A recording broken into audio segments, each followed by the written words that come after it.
Hi friends, నమస్తే. Welcome back to neat.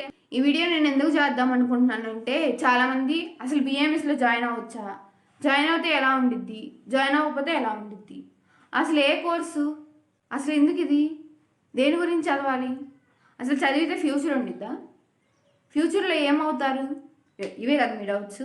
So నేను clarify చేస్తాను ఈ వీడియోలో. ఫస్ట్ ఈ కొంచెం డౌట్సే ఫస్ట్ క్లారిఫై చేస్తాను, తర్వాత ఇంకా డౌట్స్ ఉన్నాయి, అవి కూడా క్లారిఫై చేస్తాను. ఫస్ట్ బిఏఎంఎస్ చదివితే ఏమవుతారు, బిఏఎంఎస్ ఎందుకు చదవాలి, బిఏఎంఎస్ ఎంబీబీఎస్ ఒకలాగే. బిఏఎంఎస్ చదివితేనేమో ఆయుర్వేదం డాక్టర్ అవుతారు, ఎంబీబీఎస్ చదివితేనేమో అలోపతి డాక్టర్ అవుతారు. ఇప్పుడు బిఏఎంఎస్లో ఎన్ని సబ్జెక్టులే చదువుతారో, దేని గురించి చదువుతారో అవన్నీ ఎంబీబీఎస్లో చదువుతారు. ఎంబీబీఎస్లో మొత్తం హోల్ బాడీ చదువుతారు కదా, అవునా కదా. ఇప్పుడు క్యాన్సర్ కావాలంటే క్యాన్సర్కి వెళ్ళొచ్చు మీరు, అంటే క్యాన్సర్ మీద మీకు ఇంట్రెస్ట్ ఉంటే. సో గైనకాలజీ డిపార్ట్మెంట్లో మీకు ఇంట్రెస్ట్ ఉందనుకోండి, ఎంబీబీఎస్లో గైనకాలజీ డిపార్ట్మెంట్కి వెళ్ళవచ్చు. మీకు స్కిన్ మీద ఇంట్రెస్ట్ ఉందనుకోండి, స్కిన్ మీదకి వెళ్ళొచ్చు కదా, అది ఎంబీబీఎస్ చదివితే. సేమ్ బిఏఎంఎస్ చదివితే కూడా మీకు దేని మీద ఇంట్రెస్ట్ ఉంటే దాని మీద వెళ్ళొచ్చు. ఫస్ట్ పాయింట్, బిఏఎంఎస్కి ఇది మెయిన్, ఓకేనా. అంటే బిఏఎంఎస్లో ఏం చదువుతామో ఎంబీబీఎస్లో కూడా అదే చదువుతాం, అందుకని బిఏఎంఎస్ తీసుకోమని సజెస్ట్ చేస్తా. రెండు, ఇప్పుడు డెంటల్ తీసుకున్నారనుకోండి, మీరు ఓన్లీ పళ్ళ గురించే, పళ్ళల్లో బ్రాంచ్లు ఉంటాయి, ఓకే, అది నేను కాదన్ను. సో ఓన్లీ టీత్ గురించే డెంటల్ చదువుతాం కదా.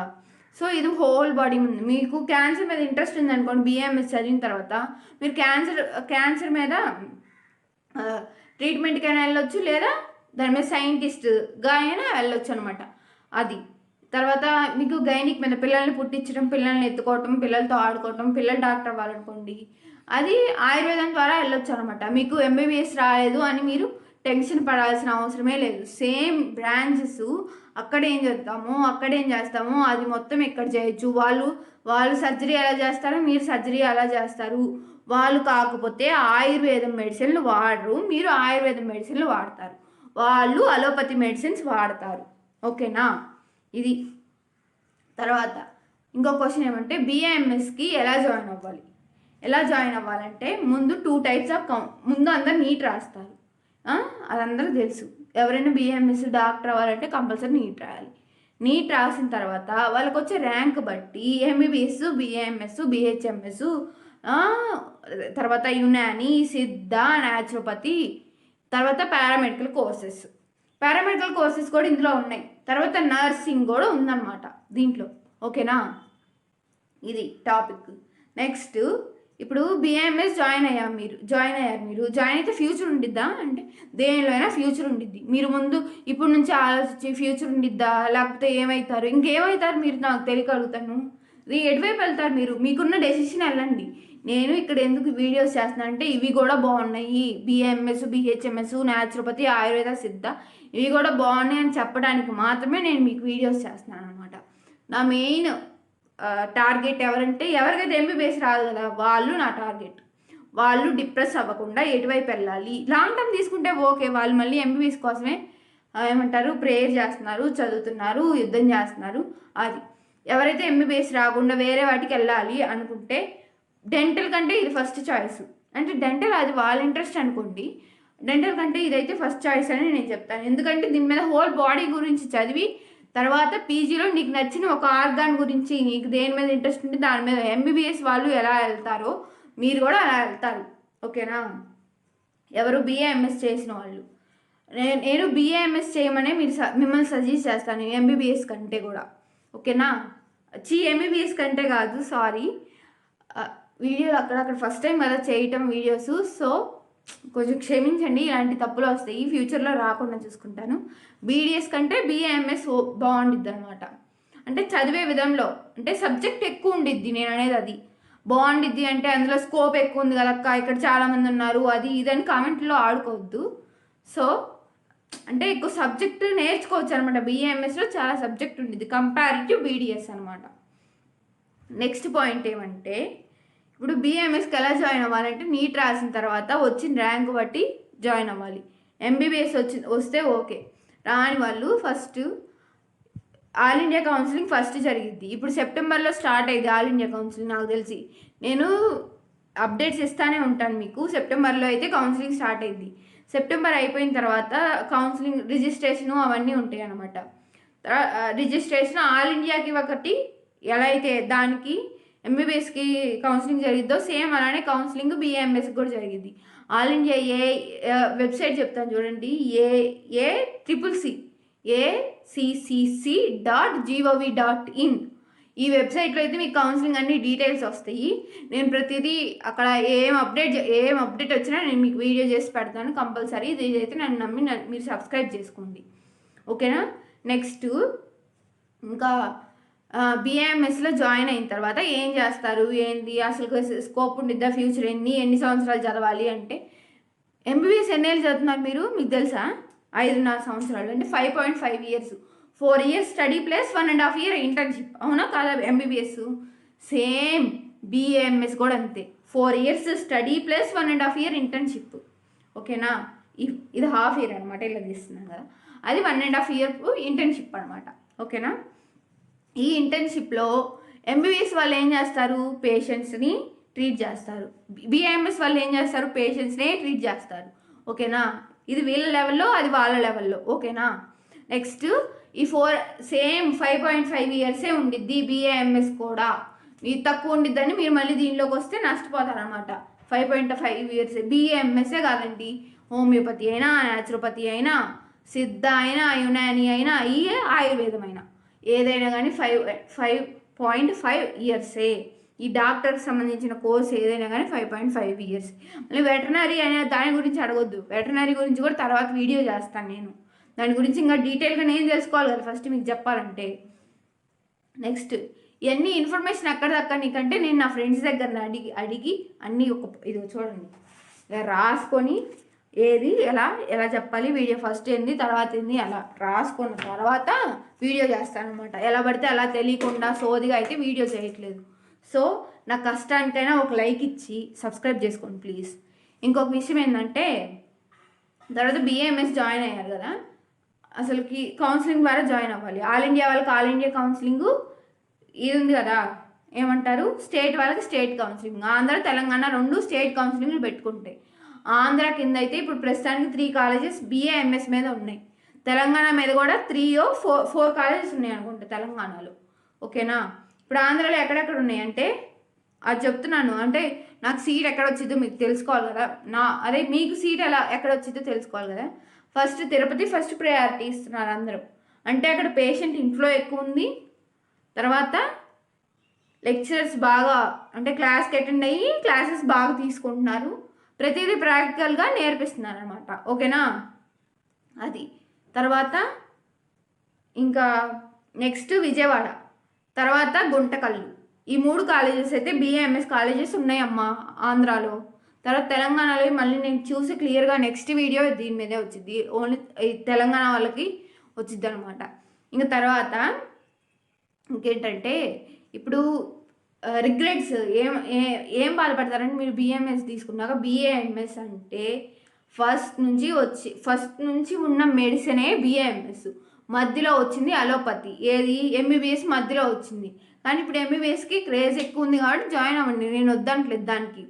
ఇప్పుడు బీఏఎంఎస్ రావాలంటే మీరు పెద్ద తలకాయ నొప్పిగా ఫీల్ అయ్యేది సాంస్క్రిట్ బాగా వచ్చి ఉండాలి మీకు, అంటే బాగా రాకపోయినా మేనేజ్ చేయగలిగైనా ఉండాలి ప్లీజ్. మీరు సాంస్క్రిట్ కొంచెం కూడా లేకుండా, సాంస్క్రిట్ అంటే ఏంటంటే మళ్ళీ అది కూడా తెలియని వాళ్ళు ఉంటారు, తెలిసిన వాళ్ళకి హిందీ లాగే ఉండిద్ది అచ్చం, ఓకేనా.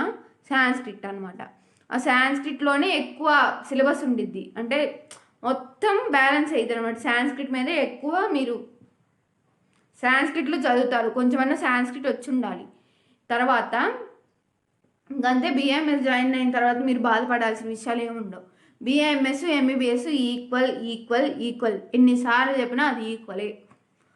ఎందుకంటే సేమ్ సబ్జెక్ట్ ఉండిద్ది, చదువుతారు, కాకపోతే లాంగ్వేజ్ మాత్రమే మార్పు, వాళ్ళు ఇంగ్లీష్లో మీరు సాంస్క్రిట్లో. ఇది ఫస్ట్ ఏ మెడిసిన్ ఉంది మీకు తెలిసి, బీఏఎంఎస్ ఆయుర్వేదమే ఉంది, ఫస్ట్ వచ్చింది. చరుకు ఎవరు ఆయన, ఆయుర్వేదం, ఆయన కనిపెట్టిన తర్వాతేగా వాళ్ళ అలోపతి కనిపెట్టారు, అవునా కాదా. నేను మిమ్మల్ని మోటివేట్ చేయడానికి చెప్తున్నాను. ఇప్పుడు ఎందుకు ఎంత సోదంటే చాలామంది ఏం తీసుకోవాలో అర్థం అవ్వదు కదా.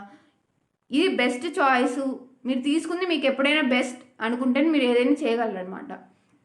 సో అది సాంస్క్రిట్ ఎక్కువ ఉండేది. సాంస్క్రిట్ గురించి అయితే మీరు బాగా ఫస్ట్ ఇయర్ అయితే కష్టం ఉంటుంది, తర్వాత అలవాటు అయిపోద్ది అనమాట. కానీ బీఏఎంఎస్ అయితే బెస్ట్ చాయిస్, ఓకేనా. నెక్స్ట్ బీఏఎంఎస్లో జాయిన్ అయితే ఫీజు ఎంత ఉండిద్ది అక్క, ఎంత ఉండిద్ది ఇదే కదా మీ డౌట్స్. ఎవరికైనా ముందు మిడిల్ క్లాస్ అంటే, లేదా ఏ క్లాస్ అయినా, మిడిల్ క్లాస్ అయినా లోవర్ క్లాస్ అయినా అప్పర్ క్లాస్ అయినా ఇచ్చుకోవాలిగా జీతాలు, గురుదక్షిణలు. సో ఆ ఫీజు ఎంత ఉండిద్ది అంటే చెప్తాను చూడండి. మొత్తం 3 టైప్స్ ఆఫ్ కాలేజెస్ అమ్మ. ఫస్ట్ గవర్నమెంట్ కాలేజెస్, తర్వాత సెమీ గవర్నమెంట్ కాలేజెస్, తర్వాత ఏంటి డీమ్డ్ యూనివర్సిటీస్ అంటే ప్రైవేట్ కాలేజెస్ అనమాట. ఫస్ట్ గవర్నమెంట్, తర్వాత సెమీ గవర్నమెంట్, తర్వాత డీమ్డ్ యూనివర్సిటీస్. ఆల్ ఇండియా ముందు చూద్దాం. ఆల్ ఇండియాలో గవర్నమెంట్లో సీట్ మీకు కానీ వస్తే ఫీజు ఎంత ఉండిద్ది? 8,000 పర్ ఇయర్. మీరు విన్నది నిజమే, ఆశ్చర్యపోవద్దు, అవ్వద్దు. 8,000 పర్ ఇయర్. ముందు రావాలి కాక అనుకునే వాళ్ళు కూడా ఉంటారు. మీకోసమే సెమీ గవర్నమెంట్లు డీమ్డ్ యూనివర్సిటీలు ఉన్నాయి, ఓకేనా. సో గవర్నమెంట్లో 8,000 పర్ ఇయర్, మంత్ కాదు. తర్వాత ఇంకా హాస్టల్ ఫీజు అవన్నీ చాలా తక్కువే ఉంటాయి. మినిమం మీరు అంటే సపోజ్ మహారాష్ట్ర, కేరళ, కర్ణాటక, ఉత్తరప్రదేశ్, జమ్మూ కాశ్మీర్ ఎందులో వచ్చినా ఇంక్లూడింగ్ మీరు ట్రాన్స్పోర్ట్ ఛార్జెస్ కూడా కలిపి 1 lakh బిలోనే ఏదైనా బీఏఎంఎస్ గవర్నమెంట్ కాలేజీలో సీట్ వస్తే అయిపోయింది. దగ్గరలో వస్తే 50,000తో మొత్తం ఖతం. బీఏఎంఎస్ మొత్తం కాదు, ఒక్కొక్క సంవత్సరం ఖతం అనమాట. So per year 8,000. తర్వాత సెమీ గవర్నమెంట్ కాలేజెస్లో 1.5 lakh, అది హయ్యెస్ట్ నేను చెప్తున్నాను. ట్యూషన్ ఫీజే, మళ్ళీ హాస్టల్ ఫీజు, అది ఇది అని ఇప్పుడు ఈ వీడియోలో కామెంట్ చేయండి, ఓకేనా. అవన్నీ నేను నెక్స్ట్ వీడియో చేసుకుందాం, ఏం పర్లేదు, ఓకేనా. సో 1.5 lakhs అయితే సెమీ గవర్నమెంట్ కాలేజెస్లో ఉండిద్ది అనమాట. సెమీ గవర్నమెంట్ కాలేజెస్ అంటే మహారాష్ట్రలో అయితే చాలా సెమీ గవర్నమెంట్ మినిమం 5 ఏమో ఉన్నాయమ్మా. మహారాష్ట్రలో 5 కంపల్సరీ 5 ఉన్నాయి. ఆ 5 నేను చెప్తాను. అసలు ముందు బీఏఎంఎస్ జాయిన్ అవ్వాలని మహారాష్ట్ర ఎక్సలెంట్ చాయిస్. మీకైతే అసలు కళ్ళు మూసుకొని మీరు ఏ కాలేజీలో అయినా మహారాష్ట్రలో గవర్నమెంట్లో వచ్చినా, సెమీ గవర్నమెంట్లో వచ్చినా, డీమ్డ్ యూనివర్సిటీస్ అంటే ప్రైవేట్లో వచ్చినా కానీ కళ్ళు మూసుకొని మీరు మహారాష్ట్రలో జాయిన్ అవ్వండి. ఎందుకంటే మహారాష్ట్ర వాళ్ళు మెడిసిన్, అలోపతి మెడిసిన్ కంటే ఆయుర్వేదం మెడిసిన్ని ఎక్కువ నమ్ముతారు.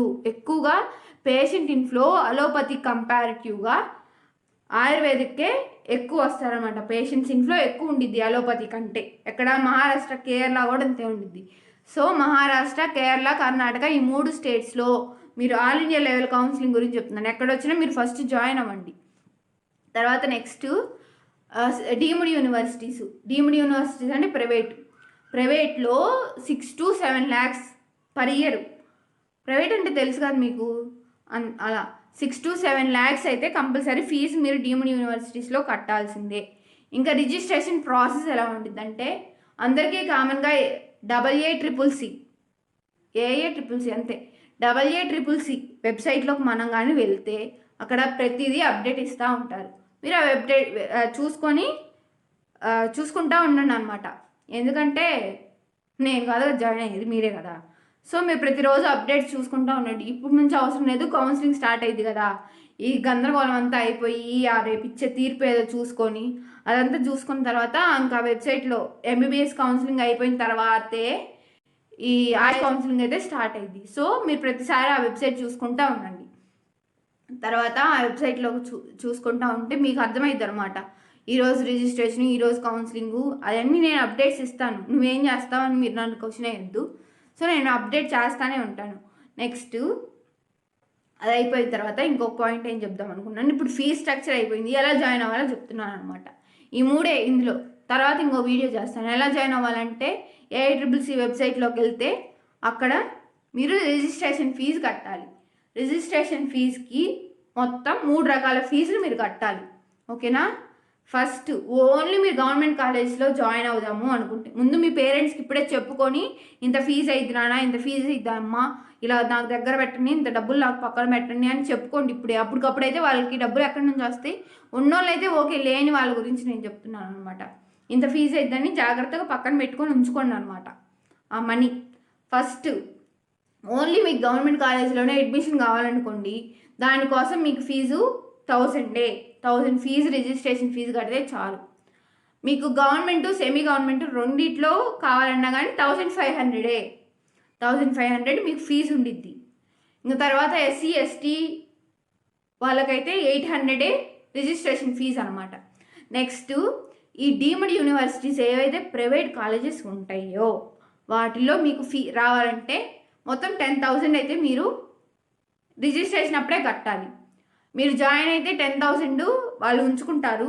జాయిన్ అవ్వకపోతే అంటే క్యాంపస్లో జాయిన్ అవ్వలేదు అనుకోండి, మీరు ఆ 10,000లో 1,500 వాళ్ళు ఉంచుకొని, అంటే ఒకవేళ ఎస్సీ ఎస్టీ అయితే 800 వాళ్ళు ఉంచుకొని మిగతా డబ్బులు మీరు ఇచ్చిన అకౌంట్ నెంబర్ ఏదైతే ఉందో ఆ అకౌంట్ నెంబర్కి వాళ్ళు రిటర్న్ వేస్తారనమాట జాయిన్ అవ్వకపోతే. ఓకేనా? ఇది BAMS వాళ్ళ ఫీజ్ స్ట్రక్చర్ రిజిస్ట్రేషన్ అప్పుడు. అంతకుముందే జాయిన్ అయినాక కాలేజీలో ఎంత ఫీజు ఉందో చెప్పాను కదా. ఇంత మటుకైతే వీడియో ఎండ్ అవుతుంది. రేపటి వీడియోలో నేను ఏం చెప్తానంటే ఏ మంచి కాలేజీలు, గవర్నమెంట్లో ఏ మంచి, ప్రైవేట్లో ఏ మంచి, ఏ స్టేట్లో చదవాలి, అసలుకి జాయిన్ అయిన తర్వాత ఎలా ఉండిద్ది, NIRF ర్యాంకింగ్ ఎలా ఉండిద్ది, చదివేప్పుడు ఎలా ఉండిద్ది, అది మొత్తం ప్రతిదీ నేను క్లియర్గా BAMS గురించి చెప్తాను. నా ఛానల్ని సబ్స్క్రైబ్ చేసుకోండి, లైక్ చేయండి. BAMS గురించి ఒక్కదాని గురించి చెప్తావా అక్క అని అనుకోవద్దు. BAMS చదువుతాను, హోమియోపతి చెప్తాను, న్యాచురోపతి చెప్తాను, యునాని, సిద్ధ వాటి గురించి కూడా చెప్తాను. ఇంకా MBBS గురించి కూడా చెప్తా. ఇంకా మీకు నీట్లో ఎలా చదివితే ఎలా చదివితే స్కోర్ ఎక్కువ వచ్చింది, 700 మార్క్స్ రావాలంటే ఎలా చదవాలి, 600 మార్క్స్ రావాలంటే ఎలా చదవాలి, ఇంకా అంతకంటే ఎక్కువ మార్క్స్ తెచ్చుకోవాలంటే ఎలా చదవాలి, ఆ టిప్స్ అన్నీ మీకు ఇస్తాను నేను. ప్లీజ్ నా ఛానల్ని సపోర్ట్ చేయండి, నన్ను సబ్స్క్రైబ్ చేసుకోండి. నన్ను అంటే నన్ను కాదు, నా ఛానల్ని. తర్వాత షేర్ చేయండి మీ ఫ్రెండ్స్కి. ప్రతిదీ నేను అప్డేట్ ఇస్తాను. So thanks for watching. ఇది BAMS సిరీసు, ఇది ఫస్ట్ వీడియో. తర్వాత రేపు సెకండ్ వీడియో రిలీజ్ అయింది. ప్లీజ్ సబ్స్క్రైబ్ చేసుకోండి. ఎందుకు ఇన్నిసార్లు అడుగుతున్నానంటే ఫస్ట్ కదా చేయటం. మీరు సబ్స్క్రైబ్ చేసుకోవడం వల్ల నాకు బూస్ట్ ఉండిద్ది అనమాట, అంటే బూస్టప్ అవుతానమాట. అందుకోసం ఇంకా చేయాలి వీడియోస్, ఇంకా వీళ్ళకి డౌట్స్ వస్తున్నాయి, అవన్నీ క్లారిఫై చేయాలని నేను కూడా అనుకుంటా. సబ్స్క్రైబ్ చేసుకోండి. నెక్స్ట్ వీడియో అయితే డీమ్డ్ యూనివర్సిటీస్ మంచి, ఎక్కడ జాయిన్ అయితే మంచిది, వాటిలో ఫీజు ఎంత, కాలేజ్ ఫీజు ఎంత, ట్యూషన్ ఫీజు ఎంత, కాలేజ్ ఫీజు అన్నా ట్యూషన్ ఫీజు అయినా అంతే ఒకటే, హాస్టల్ ఫీజు ఎంత, అవన్నీ నేను క్లియర్గా రేపటి వీడియోలో చెప్తా. బాయ్.